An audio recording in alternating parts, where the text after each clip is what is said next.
നിയമസഭാ തെരഞ്ഞെടുപ്പിൽ പാലയിൽ ഇത്തവണയും താൻ തന്നെ മത്സരിക്കുമെന്ന് മാണി സി കാപ്പൻ 24 പറഞ്ഞു. ജോസ് കെ മാണി മുന്നണിയിൽ വരുമോ ഇല്ലയോ എന്നതൊന്നും തന്റെ പ്രശ്നമല്ല. പാലയിലെ വികസനം തടസ്സപ്പെടുത്തിയത് ആരാണെന്ന് പാലക്കാർക്ക് നന്നായി അറിയാമെന്നും മാണി സി കാപ്പന്റെ ഓർമ്മപ്പെടുത്തൽ. ഞാൻ പാലയിൽ മത്സരിക്കാനുണ്ടാവും, അതിന് യാതൊരു തർക്കവുമില്ല. ആ കാര്യത്തിൽ ജോസ് കെ മാണി വരുമോ വരാതിരിക്കുമോ എനിക്കൊരു വിഷയമല്ല, അത് നമ്മളെ സംബന്ധിച്ചൊരു പ്രശ്നമേ അല്ല. പിന്നെ ഇവിടെ ജോസ് കെ മാണി മത്സരിക്കുമെന്ന് ചോദിച്ചാൽ ഞാനൊരു കാര്യം ചോദിച്ചോട്ടെ. നേരത്തെ ലോക്സഭ 1.5 കൊല്ലം ബാക്കി നിൽക്കാതെ രാജിവെച്ചും രാജ്യസഭയിൽ പോയി. അത് 3.5 വർഷം ബാക്കി നിൽക്കുമ്പം അത് രാജിവെച്ച് എന്നോട് മത്സരിക്കാൻ വന്നു. ഇപ്പം 4.25 കൊല്ലം ബാക്കിയുണ്ട് രാജ്യസഭ, വീണ്ടും അതും രാജിവെച്ച് വന്നാൽ ജനം എന്നെ മറുപടി പറയുന്നുണ്ടെന്ന് ആലോചിച്ചു. ജനാധിപത്യത്തെ കൊഞ്ഞനം കാണിക്കാൻ പറ്റും ഒരാൾക്ക്. കോട്ടയത്ത് നിന്നും ടോബി ജോൺസൺ വിവരങ്ങളുമായി ചേരുന്നു. ടോബി, ശരിക്കും നമ്മുടെ മാണി സി കാപ്പന് ആദ്യം ഉള്ളതുപോലെ തോന്നുന്നു. അദ്ദേഹം തന്നെ മത്സരിക്കും, ആര് വന്നാലും പോയാലും അത് അദ്ദേഹത്തിൻ്റെ പ്രശ്നമല്ല അത് എന്ന് അദ്ദേഹം പറയുന്നു. വിവരങ്ങൾ. Good morning S K N. എന്തായാലും മാണി സി കാപ്പന് അങ്ങനെ ഒരു ആശങ്കയൊന്നുമില്ല. എന്തായാലും നേരത്തെ അയാൾ പറഞ്ഞ ഒരു കാര്യമുണ്ട്, അദ്ദേഹം പറഞ്ഞൊരു കാര്യമുണ്ട്. അതായത് ജോസ് കെ മാണി UDF-ലേക്ക് വരികയാണെങ്കിൽ പാലാ സീറ്റ് വിട്ടു നൽകുമോ എന്നൊരു ചോദ്യം നമ്മൾ നേരത്തെ തന്നെ ചോദിച്ചതാണ്.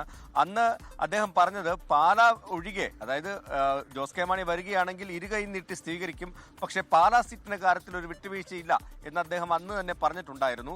ഏതെങ്കിലും ഒരു ഘട്ടത്തിൽ UDF നേതൃത്വം അങ്ങനെ ഒരു ആവശ്യം മുന്നോട്ട് വെക്കുമോ എന്നൊരു ആശങ്ക മാണി സി കാപ്പനുണ്ടോ എന്നൊരു സംശയം നമുക്കും നിലനിൽക്കുന്നുണ്ട്. ഒരുപക്ഷെ അതുകൊണ്ടാകാം അല്പം നേരത്തെ തന്നെ ആ ഒരു സ്ഥാനാർത്ഥി പ്രഖ്യാപനം മാണി സി കാപ്പൻ നടത്തിയത്. എന്തായാലും ഇത്തവണ പാലായിൽ താൻ ഉണ്ടാകും, UDF സ്ഥാനാർത്ഥിയായിട്ട് താൻ മത്സരിക്കുമെന്ന് അദ്ദേഹം ഉറപ്പിച്ചു പറഞ്ഞിരിക്കുകയാണ്. ഒപ്പം തന്നെ അത് ആദ്യം നമ്മളോട് തന്നെയാണ് പറഞ്ഞത്. ഒപ്പം തന്നെ അദ്ദേഹം പറഞ്ഞത് തെരഞ്ഞെടുപ്പ് പ്രവർത്തനങ്ങൾ കൂടി ആരംഭിച്ചിരിക്കുന്നു എന്നൊരു കാര്യം കൂടി മാണി സി കാപ്പൻ ഇപ്പോൾ 24-നോട് പറഞ്ഞിരിക്കുകയാണ്. എന്തായാലും പാലായിൽ നേർക്കുനേരൊരു പോരാട്ടം ഉണ്ടാകുമെന്നുള്ള കാര്യത്തിൽ യാതൊരു സംശയമില്ല. ഇനി ജോസ് കെ മാണി രംഗത്തേക്ക് ഇറങ്ങുമോ എന്നുള്ളതാണ് അറിയേണ്ടത്. ജോസ് കെ മാണി തന്നെയായിരിക്കും പാലായിൽ മത്സരിക്കുക എന്ന് ഏകദേശം വ്യക്തമായിട്ടുണ്ട്. അദ്ദേഹം മണ്ഡലം മാറുമെന്നുള്ള ചില ചർച്ചകളൊക്കെ വലിയ രീതിയിൽ നടന്നിരുന്നു. പക്ഷേ അങ്ങനെയൊന്നും ഉണ്ടാകില്ല. പാലായിൽ തന്നെ പാലാ വിട്ടൊരു കളിയില്ല എന്ന് തന്നെ ഒരു നിലപാടാണ് ജോസ് കെ മാണിക്കും ഉള്ളത്.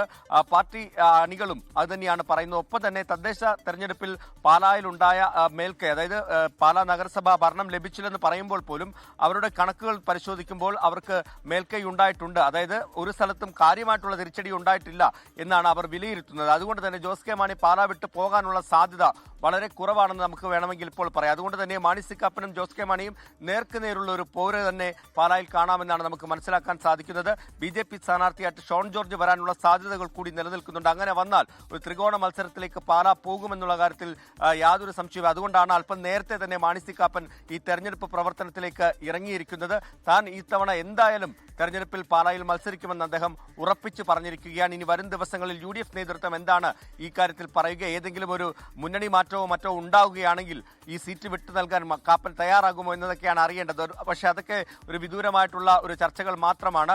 അങ്ങനെ ഉണ്ടാകാനുള്ള സാധ്യത പല UDF നേതാക്കളും നമ്മളോട് പങ്കുവെക്കുന്നുണ്ടെങ്കിൽ പോലും അതെവിടെ എത്തുമെന്നുള്ള കാര്യത്തിൽ ഒരു വ്യക്തതയും വന്നിട്ടില്ല. അതുകൊണ്ട് തന്നെ മാണി സി കാപ്പനായിരിക്കും ഇത്തവണ UDF-ന്റെ പാലായിലെ സ്ഥാനാർത്ഥി എന്നുള്ള കാര്യത്തിൽ ഇപ്പോൾ ഒരു വ്യക്തത വന്നിട്ടുണ്ട്. SK. ഓക്കെ, ടോബി ജോൺസണാണ് വിവരങ്ങൾ നൽകിയത്. ആര് വന്നാലും പോയാലും മാണി സി കാപ്പൻ പാലയിൽ ഉണ്ടാകുമെന്നാണ് അദ്ദേഹം പറയുന്നത്. ലോകത്തെവിടെയായാലും ഏത് സമയത്തും 24 വാർത്തകളും ഓഗ്മെന്റഡ് റിയാലിറ്റി പാക്കേജുകളും എക്സ്പ്ലെയിനറുകളും വിശദമായി കാണാൻ ഞങ്ങളുടെ YouTube ചാനൽ നിങ്ങൾക്ക് സബ്സ്ക്രൈബ് ചെയ്യാം.